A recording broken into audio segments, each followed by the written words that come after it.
Hey guys, everyone's asking about H5N1. This is a virus normally found in birds. The first time it's been seen in cattle. Top 5 things you need to know. All right, number 1, this is an avian virus, which means it's normally found in birds, but it has been spreading to other mammals. In the last few years, we've seen a growth in its geographic footprint across different poultry farms, but also in other mammals like bears and skunks and foxes and even penguins and seals and sea lions. A dog got avian influenza by chewing on a wild goose last year in Ontario, so it's affecting more and more species. This is the first time we've seen it in cows. Number 2, it can spread to humans. So the first outbreaks were in the late 90s. There were poultry farmers in Hong Kong. Many of them got very sick. Many died from this.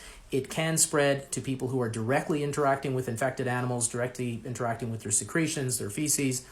In this case, one of the workers at one of these dairy farms has gotten sick. From what we understand, they're not very sick. They simply have conjunctivitis.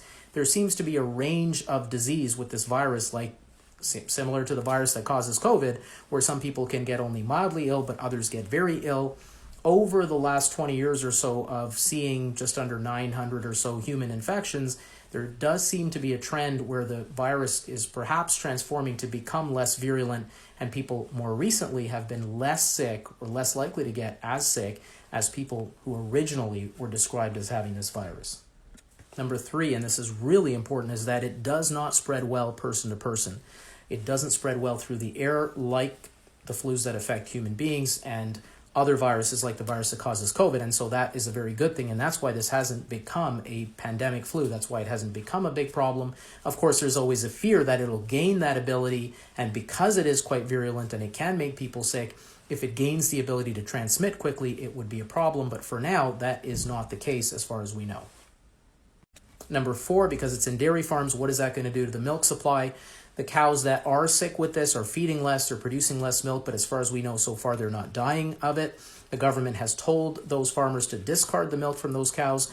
If milk from cows that are affected by it does get into the food supply, pasteurization or that heating of the milk will kill the virus. So if you're not consuming unpasteurized milk, you should be okay. Because this virus has been around for a while and there are concerns about it, there has been work on developing a vaccine for it. So if we did get into trouble, there's already a lot of work that's been done.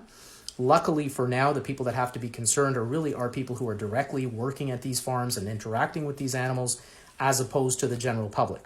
So for now, focus on preventing the viruses that we know we can prevent, like getting your flu shot for the conventional flu that affects humans, getting your RSV shot if you're a candidate for the RSV vaccine, and of course, getting your vaccines for COVID, which is still a virus that is around and affects humans.